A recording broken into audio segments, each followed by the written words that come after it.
Hi friends, welcome to this amazingly interesting topic of the iconic landmark of Jaipur, the Hawa Mahal.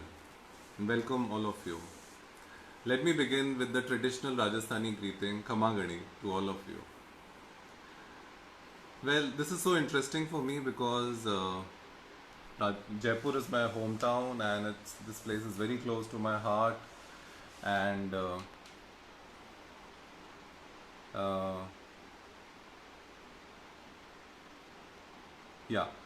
Kamagani friends, welcome to this amazingly interesting topic of Hawa Mahal, and I hope I'm audible.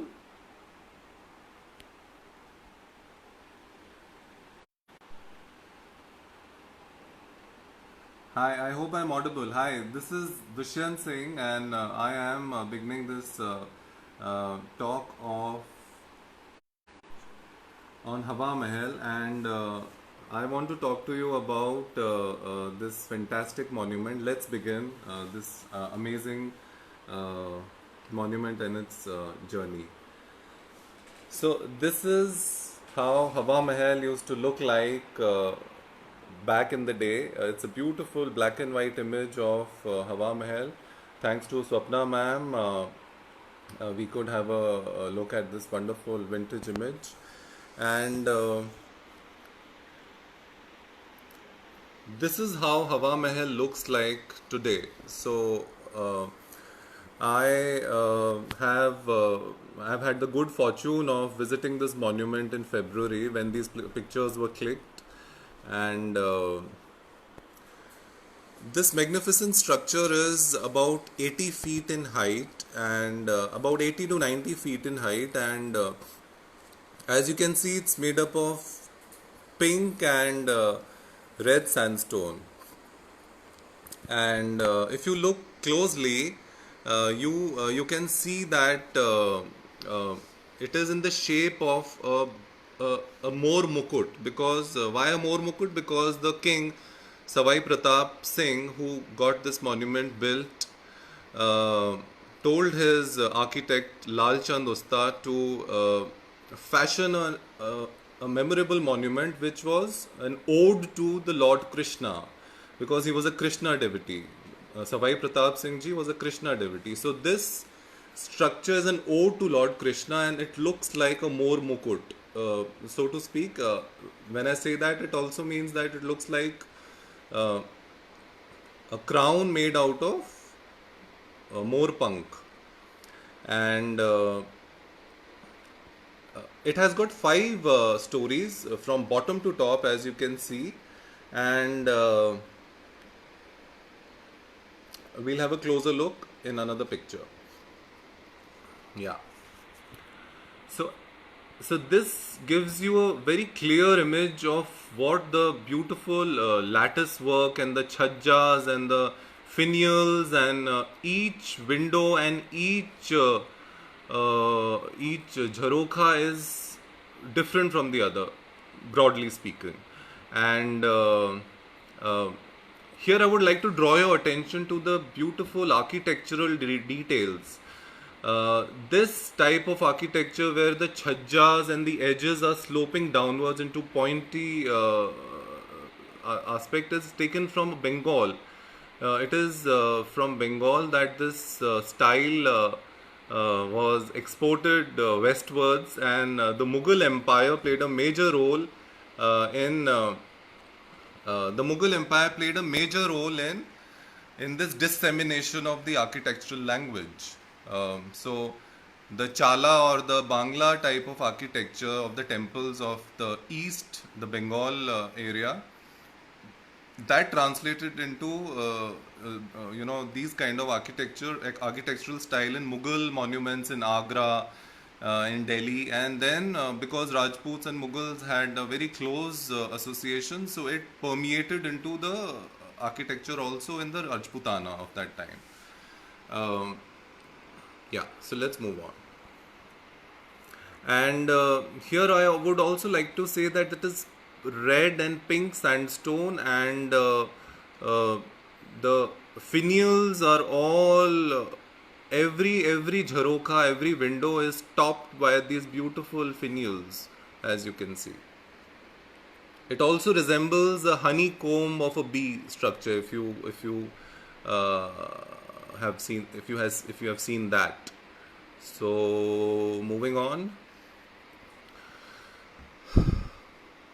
Okay, so this is interesting. This is actually the original inspiration uh, that this structure is called the Khetri Mahal. Actually, it's in a place called Khetri. It was a principality. It's in Shekhawati area of Rajasthan, and Khetri is famous for copper mining. And so Khetri Mahal is the palace which was seen by Maharaja Savai Pratap Singh, and he really liked this beautiful play of these chhajjas and jharokas and windows, and he that day decided that I'm going to make a structure far more magnificent than this, but this is the original inspiration. Um yeah. So you have seen that the expanse, the facade of Hawa Mahal rises to about 90 feet. It's got about hundreds of windows, and it has a five tier structure. Looks like a more punk, and why it was built, we'll get into that thing later on. This is the Khetri Mahal, the inspiration from which Hawa Mahal was planned and conceptualized and executed. Okay, so one interesting thing that I want to tell you is this, that the more Mukut facade of the Hawa Mahal, uh, the more Mukut facade of the Hawa Mahal is actually the rare part of the palace. It is not the palace's entrance. So I am a resident of Jaipur, and I've been there a million times. But even I never knew. I actually went there and saw all of this, and so that's the rare part. So what is the front part? So front part is where I'm taking you right now. The front gate, the main entrance of Hawa Mahal. We are going to see how it looks like, and we're going to enter through that. And I hope you feel that you are going on this journey with me. Let's see. Okay, so guys, this is the uh, main entrance of Hawa Mahal. It's called the Anand Pole. Anand Pole. Anand Pole. Here the word pole means in Rajasthani, pole means a gateway. So this is a main gate of the Hawa Mahal, the Anand Pole. And from this we step into the main precinct of Hawa Mahal. This is the second main gateway, and this is called the Chandrapole. And as you see, Chandrapole, if you notice, there is this crescent moon right on the top of the trefoil arch of this gateway, and there are so that's how it gets its name, the Chandrapole. And isn't it magnificent, these Dwarpals on both sides? I was taken. I was taken aback in a pleasant way when I went into this beautiful courtyard, and one gateway after the other. Uh, yeah. So now we are getting into the, so to speak, the sanctum sanctorum of the Hawa Mahal. We are entering this Chandrapole and into the courtyard. This is the view you get when you get into the courtyard of the Hawa Mahal from the entrance. As you can see, it's a courtyard, and this is the inside of the Hawa Mahal. The more Mukut facade is the exterior, the rear of the palace. This is the inner quarter, so to speak. Okay, so now here four of the stories are visible. The fifth story, or the Hawa Mandir, the topmost, is not visible here. It's at the back of it. Okay, so here the bottommost story is called the Sharad Mandir, where various festivities used to happen during that phase. And the one above that, if you can see the Shahjahani arches with those beautiful mirror work, that is the uh, yeah, this is the Kundan Mandir where all this we'll actually go into it and see, but just to give you a context, the one above it is the Vichitra Mandir. Vichitra Mandir is because the king was a Krishna devotee, and in that Vichitra Mandir he used to have his religious practices and various pujas and archanas and all of that. The one above that, the fourth story, is called the Prakash Mandir. It's called the Prakash Mandir because it had open courtyards on both the sides of this structure, and lots of light used to come into it. So it was like floodlit, so Prakashmay. So it was Prakashmay all the time. That's how it got its name. Now, let's move on. Okay, so uh, this is Maharaja Savai Pratap Singh Ji over here, the ruler of Jaipur, who got this magnificent uh, structure made. And as you can see, more punk next to him, it is symbolic of the fact that he was a Krishna Bhakt. And his brief to Lal Chand Usta, the architect, was this, that the structure is going to look like a more punk mukut. And well, he was a very, very well known poet and a patron of art and architecture and culture and music.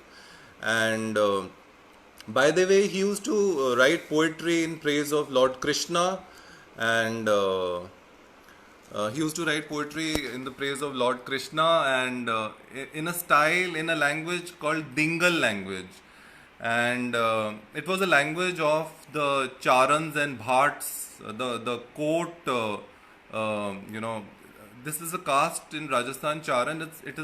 They take the best of Brahmins and Rajputs, and they were basically uh, a caste who used to sing praises for the king, and used to really uh, glorify their and massage the ego. So Dingal language is the language in which the king used to write poems, and also in Brij Bhasha. In fact, his pen name was Brij Nidhi also.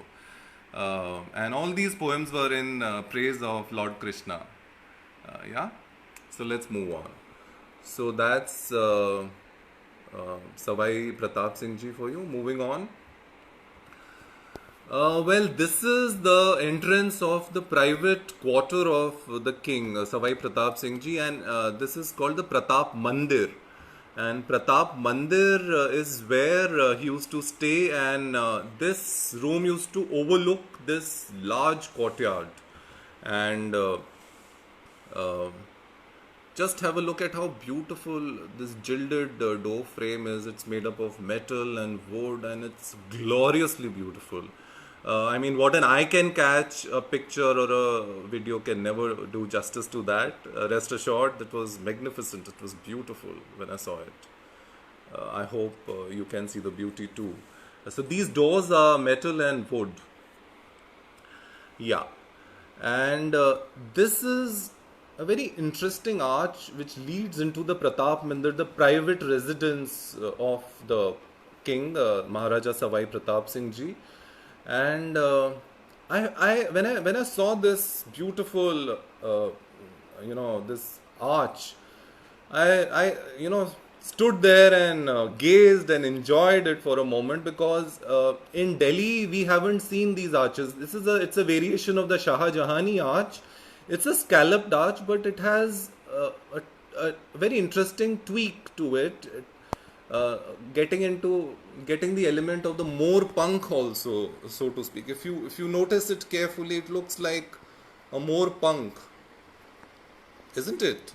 I found this doorway extremely gorgeous, so I thought I'll capture it and show it to you. Yeah. So this is another very very beautifully painted and decorated doorway of the royal residence of Pratap Mandir, and it's gorgeous. I thought I would show this to you. Yeah. Moving on. Okay, so this is the so when now we are going into the Hawa Mahal inside, how it looks from inside. I wanted to show you guys this thing. It's very important because we should know how it looked like from inside. And these are beautiful. It's a riot of color. If you see the sunlight is illuminating these multicolored uh, glass exterior, and it is gorgeous. Look at this. The reds and the greens and the yellows are like bursting. The color is like it's amazing. Yeah. So here I want to also show you that this is how the entire structure, right from bottom to the top, it is with this ramp. So there are no stairs connecting one floor to the other. There are these ramps, and I wanted you to see it because this is how people went from bottom to top. And uh, I thought this is something which should be brought to light. Yeah. This is a tiny little window from where I was peeking down at the Pratap Mandir in the courtyard down below. So, there are windows on both sides of this honeycomb beehive structure that Hawa Mahal is. A set of hundreds of windows looking out into the hundreds of windows looking out into the market below, which is called the Johari Bazaar, the thoroughfare of the jewelers, and there are windows which are looking into the palace complex and the courtyard to have a look at the pomp and show and the dances and the Ras Leelas happening in the courtyard down below, because uh, Krishna Bhakti and all of this went together. Yeah, and okay, this is another stunning view of Hawa Mahal from inside. And look at this, one arch telescoping into the other. It's magnificent. I loved it. One of this window, I took this picture because it captures the city palace in the distance, and the Aravali hill beyond it, capturing the Jaigarh fort, which was built by Jai Singh II. So it's amazing. This captures the city palace and the Jaigarh fort in the distance. And by the way, all these colors and the play of oranges and greens and yellows and others, they change from one story to the other, one window to the other. So there's no monotony. There's so much of color here and there. It's wonderful. Okay, so. Before moving forward, let me just talk to you about why was the Hawa Mahal built. Hawa Mahal was built because uh, the royal women observed parda. Parda was, I mean, it is also a practice where women, draw a veil on themselves and they don't interact with the outsiders and specifically males.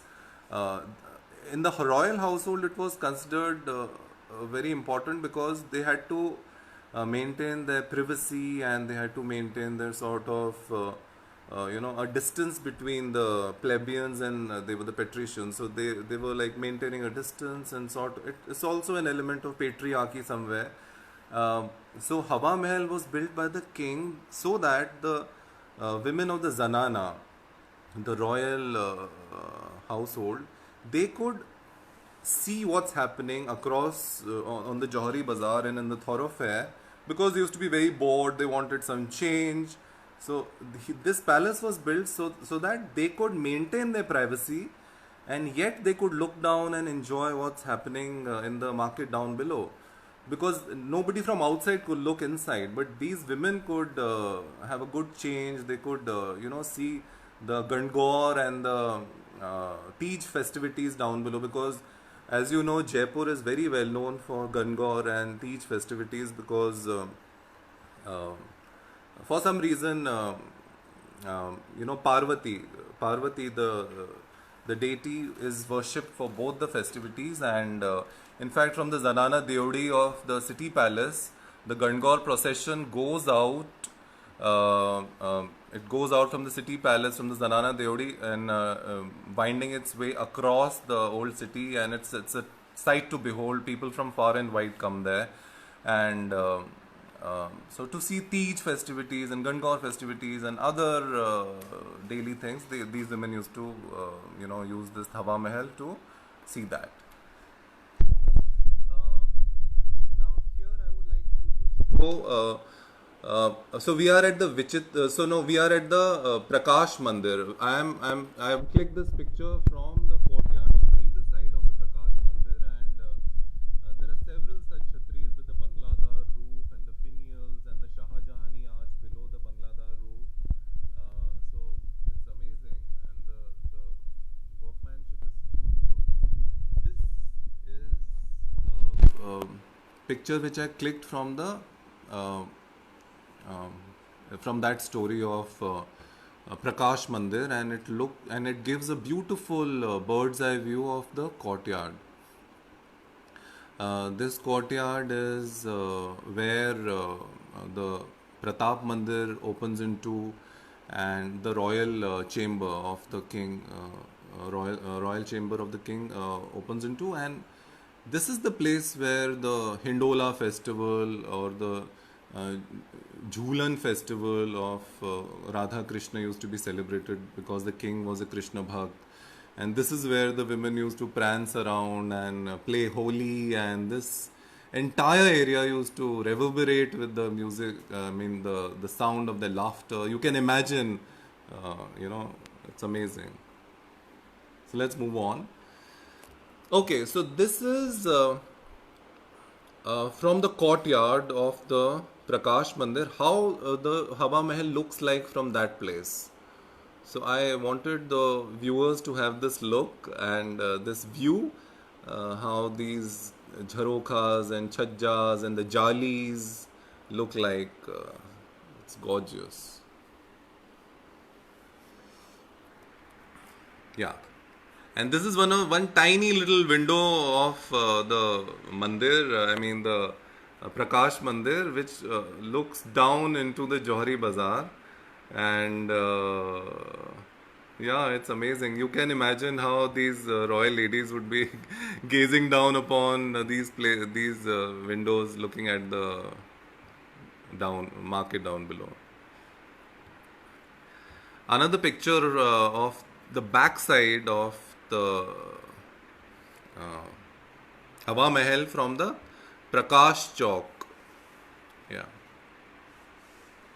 Yeah, and this is how the Prakash Mandir looked like from inside. If you see, it is on the fourth floor, and it is daytime, and it's flooded with light. That's how it got its name, Prakash Mandir, like flooded with light.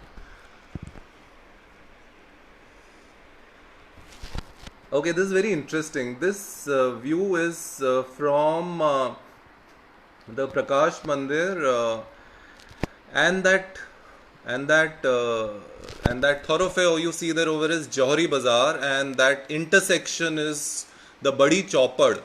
So, Vidyadhar Bhattacharya, the architect of Jaipur walled city, the Bengali architect, did a magnificent work in designing Jaipur, and it was inspired by the Vedic knowledge of Shilpa Shastra and Vastu Shastra, and it was on the grid pattern, and all the streets cut each other at these choppads. One of this choppad, which is undergoing renovation, and also metro work is going on over here, is a little in dilapidated condition.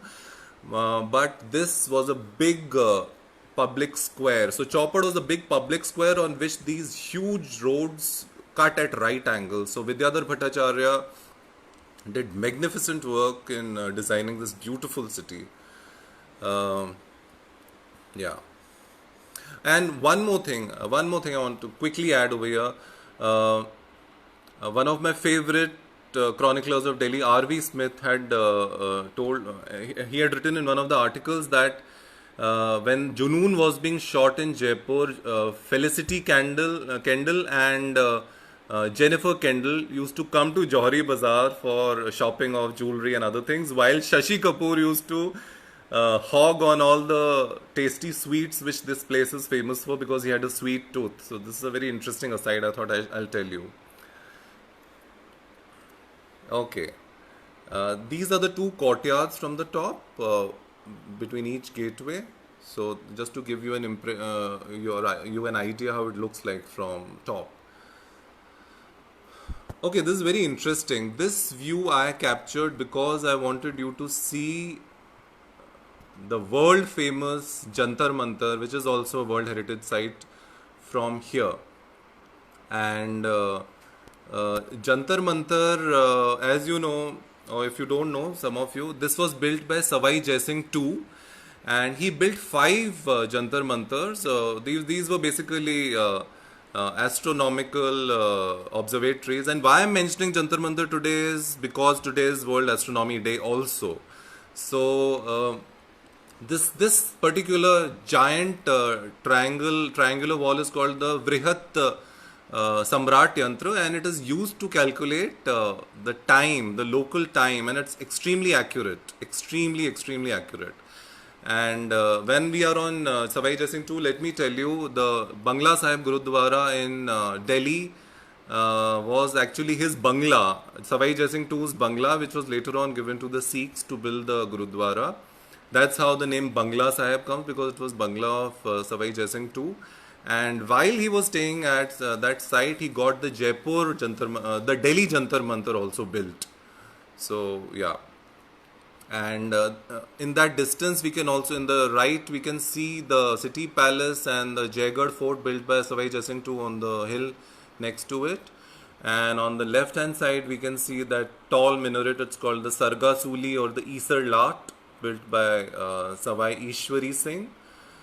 And yeah, so let's move on from here.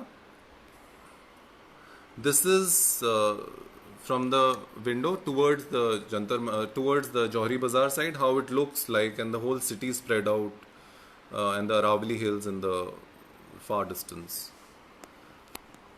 Few more views over here from inside. And this is how the top story looks like, the Hawa Mandir. So this is the Hawa Mandir, the top story from which the entire structure gets its name Hawa Mahal.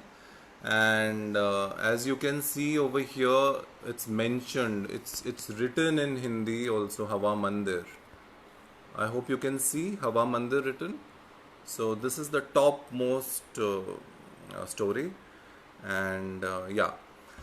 So now I would like you to also know that the king was a Krishna Bhakt, and he thought that let me seek divine blessings and divine guidance when he started his construction of this particular monument. So he built this very famous Govardhan Nathji Mandir to seek his blessings. It's just next to the Hawa Mahal, and look at the beautiful painting work over there, the lotuses and the temples and other things, and the elephant. Yeah. So various scenes from the Krishna's life, the Krishna Leela, are depicted on the walls with other beautiful details. And here is the main entrance, the facade of the temple with its beautiful work, and the lotuses. I especially love the green leaves and the lotus combination. It was stunning. And this is the Sanctum Sanctorum, and where the Murti of the idol of the Krishna is installed. And so this is basically the So this is basically where Krishna is, treated like a living deity, and throughout the day he's given beautiful clothes to wear, and food is served to him. He's treated like a living human being, and lots of nice music is played to him, and these kind of things. And so he's treated. So Krishna Bhakti here is like seva to the god, and this is how seva is done, by showering the Lord with all the love and all the affection and all the worldly pleasures. So the last few pictures that I thought I'll show you are these beautiful paintings on the walls of this temple, and the jharokhas and everything. Yeah. So with that, I come to the end of this talk. I hope you liked it, and let me end it with the way I began it, with the traditional Rajasthani greeting of Khamangani. And so yeah, thank you very much. Thanks for joining. I hope you liked it. If you have any questions, let me see. Let me see.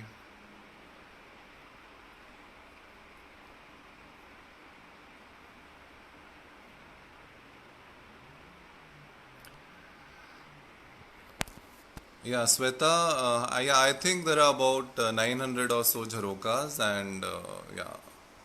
So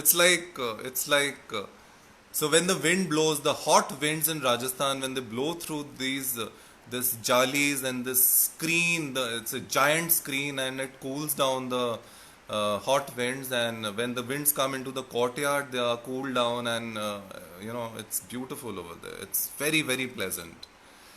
Uh, Anything else you want to ask? Uh,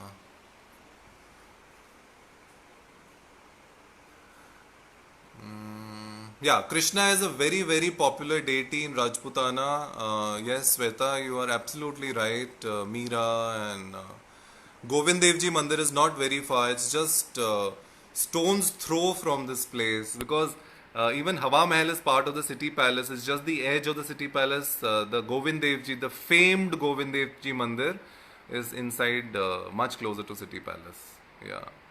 The glass work, Rajat, is not original. I'm afraid the vagaries of time have taken their toll on them, and they have been fitted recently. There was a big renovation, and guys, just to let you know, Jaipur is a World Heritage Site. It was declared the walled city is a World Heritage Site. It was declared so last year.